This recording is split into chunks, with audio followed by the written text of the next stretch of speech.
Assalamualaikum warahmatullahi wabarakatuh. Perkenalkan, saya dari kelompok 1. Saya Adil Aditya Pratama. Kelompok kami diberi nama Centralware. Centralware berasal dari dua kata, yaitu central dan ware. Central yang berarti pusat dan ware yang berhubungan dengan kata software. Di sini saya beserta anggota saya, yaitu pertama adalah Heri Herinanto, yang kedua ada Mas Haryo, dan yang ketiga adalah Yazid. Oke. Di sini kami akan menjelaskan mengenai aplikasi yang akan membantu petani untuk mengolah efektivitas dan efisiensi dalam bertani, yaitu aplikasi Pintar Bertani. Tapi sebelum kita masuk ke aplikasi Pintar Bertaninya, mula-mula akan dijelaskan dulu mengenai nama, fungsi, dan tujuan aplikasi ini dibuat. Dan yang akan menjelaskannya adalah Mas Arif. Dah. Bismillahirrahmanirrahim. Assalamualaikum warahmatullahi wabarakatuh. Saya Ahmad Kusumoharyo dari kelompok 1 Centralware akan menjelaskan tentang penjelasan umum aplikasi. Aplikasi Pintar Bertani atau bisa kita sebut API. Apa sih aplikasi Pintar Bertani itu? Jadi, API ini merupakan sistem aplikasi yang bertujuan untuk pengelolaan informasi dan data pertanian. Selain itu, API juga digunakan untuk proses pencatatan dalam pertanian, kendala yang dialami dalam pertanian, serta komunikasi antara petani, pemerintah, dan para penyuluh. Si API ini ditujukan untuk siapa sih? Yang pertama, ada petani. Yang kedua, ditujukan untuk penyuluh. Dan juga yang ketiga, ditujukan untuk pemerintah. Nah, jadi dalam aplikasi ini memungkinkan petani, penyuluh, dan pemerintah berkolaborasi untuk mencari problem solve atas masalah yang dihadapi oleh pertanian di daerah tersebut. Selanjutnya, tujuan aplikasi ini dimaksudkan untuk menggantikan pengelolaan pertanian lebih baik lagi, terutama dalam pencatatan hasil pertanian ataupun kendala, sehingga pengelolaan pertanian menjadi lebih efektif dan efisien, sehingga meningkatkan hasil pertanian. Ya, demikian presentasi dari saya. Apabila ada kekurangan, mohon maaf. Terima kasih.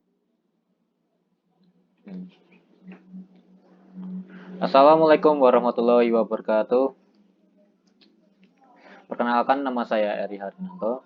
Saya di sini akan menjelaskan tentang use case diagram untuk aplikasi Pintar Bertani. Apa itu aplikasi Pintar Bertani? Aplikasi Pintar Bertani adalah aplikasi yang untuk mempermudah dan membuat pertanian lebih efektif. Seperti pada gambar use case diagram ini, terdapat pengguna-pengguna seperti petani, pemerintah daerah, maupun penyuluh. Dan saya di sini akan menjelaskan tentang untuk use case pertama kita, yaitu pencatatan hasil. Pencatatan hasil adalah kita menawarkan untuk sebuah solusi untuk membuat pertanian lebih efektif, yaitu salah satunya pencatatan hasil ini berguna untuk mencatat hasil pertanian. Oke.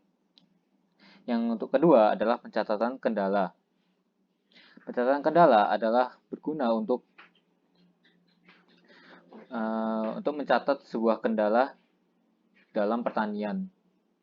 Dan dalam pencatatan kendala ini ada berhubungan tentang diagnosa dan solusi, yaitu use case kita ketiga. Dan ini dua use case ini adalah berhubungan.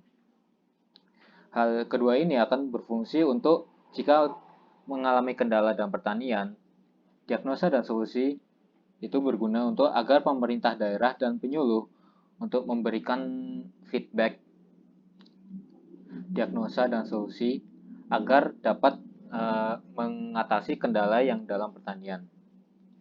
Di sini terdapat use case yang lainnya, tetapi akan dijelaskan oleh teman saya. Assalamualaikum warahmatullahi wabarakatuh. Ya, tadi cukup jelas ya penjelasan dari teman saya Eri. Dan sekarang saya akan melanjutkan mengenai penjelasan dari use case diagram ini, tapi di bagian use case 4, yaitu melaporkan hasil. Oke. Jadi di sini petani itu bisa melaporkan hasilnya melalui aplikasi desktop yang sudah diciptakan sehingga bisa dibaca oleh pemerintah daerah maupun para penyuluh. Hal ini sangatlah penting untuk agar pemerintah daerah ataupun penyuluh dapat memberikan informasi kepada petani lain agar mendapatkan hasil yang lebih maksimal seperti yang dilaporkan oleh petani sebelumnya. Ataupun apabila laporan hasil tersebut berupa kerugian, nah, pemerintah daerah ataupun penyuluh dapat memberikan diagnosa atau solusi yang tepat atau bahkan memberikan cara-cara yang efektif melalui kolom info yang nanti akan dijelaskan oleh teman saya agar mendapatkan hasil tani yang secara maksimal. Oke, jadi selanjutnya juga untuk diagram use case kelima akan dijelaskan oleh teman saya. Terima kasih. Assalamualaikum warahmatullahi wabarakatuh. Bagaimana dengan presentasi dari use case teman saya? Apakah jelas? Yang pasti jelas. Sekarang saya akan menjelaskan use case nomor 5 dan nomor 6 yang tentang profil pengalaman dengan pemberian info. Yang pertama use case kelima itu profil pengalaman. Use case ini penggunanya untuk menampilkan pengalaman dari petani-petani sebelumnya. Petani-petani zaman sebelum penggunaannya, petani yang lain bisa memberikan pengalaman mereka kepada petani-petani sebelumnya agar petani-petani yang sekarang bisa agar petani-petani bisa membagikan pengalaman mereka yang telah ada. Nah, habis itu kedua use case ke-6 yaitu pemberian info.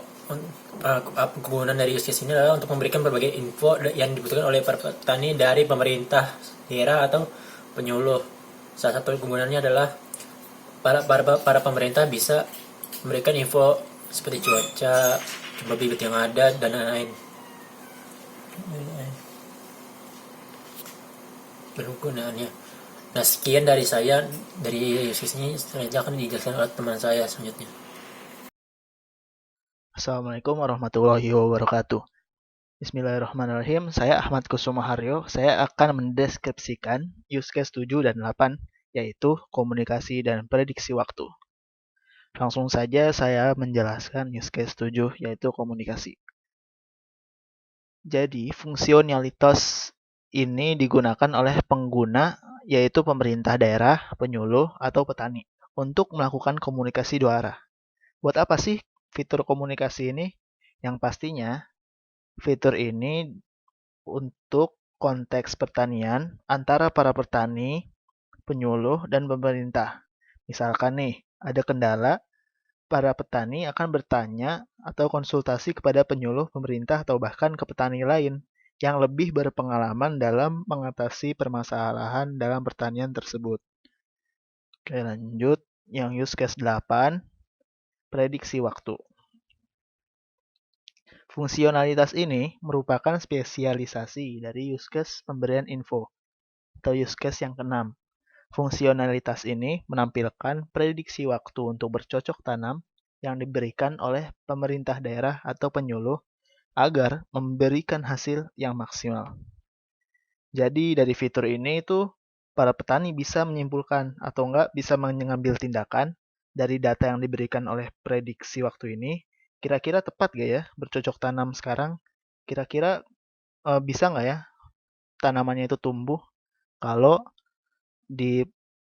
para petaninya ini bercocok tanam pada waktu tersebut.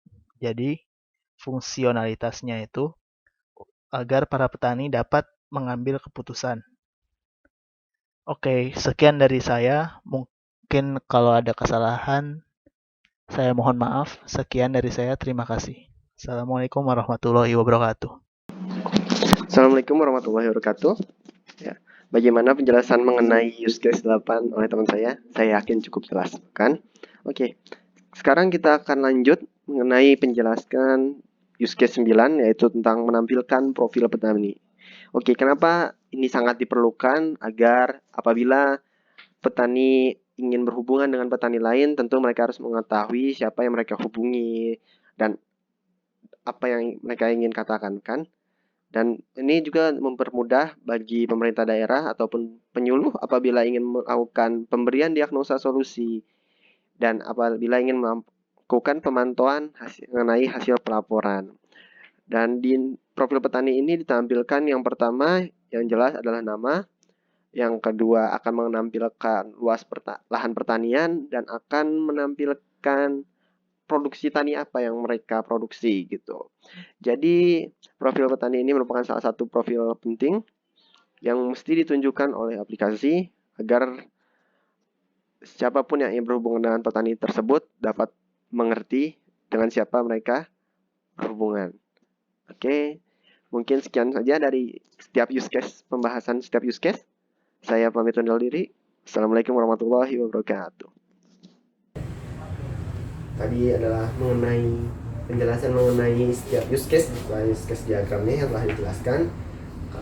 Lalu kali ini kita akan menuju kebutuhan non-fungsionalitas. Ya, salah satu kebutuhan non-fungsionalitas yang kita perlukan adalah kebutuhan keamanan. Keamanan ini yang memungkinkan setiap pengguna, baik penyuluh, pemerintah daerah, ataupun para petani, ketika ingin menggunakan sistem dari aplikasi, mereka harus melakukan login terlebih dahulu sebelum dapat mengoperasikan sistem atau dapat mengakses sesuatu hal yang terdapat dalam sistem. Hal ini untuk menjaga privasi dan tidak terjadinya kebocoran data yang akan merugikan banyak pihak tentunya, ya kan? Oke. Lalu kebutuhan lainnya salah satu adalah user interface yang friendly dengan tata topologi yang jelas sehingga dapat dimengerti oleh setiap pengguna, terutama bagi para petani agar mudah mengoperasikannya. Saya rasa hanya segitu saja. Kita akan lanjutkan selanjutnya. Terima kasih. Maaf jika ada. Sekian penjelasan dari presentasi dari kelompok kami yang dari kelompok 1. Mohon maaf jika ada kesalahan dan kekurangan. Kami atas nama kelompok 1 minta maaf sebesar-besarnya karena kita ini hanyalah manusia biasa yang penuh kesalahan dan manusia itu tidak ada yang sempurna. Sekian dari kami. Wassalamualaikum warahmatullahi wabarakatuh.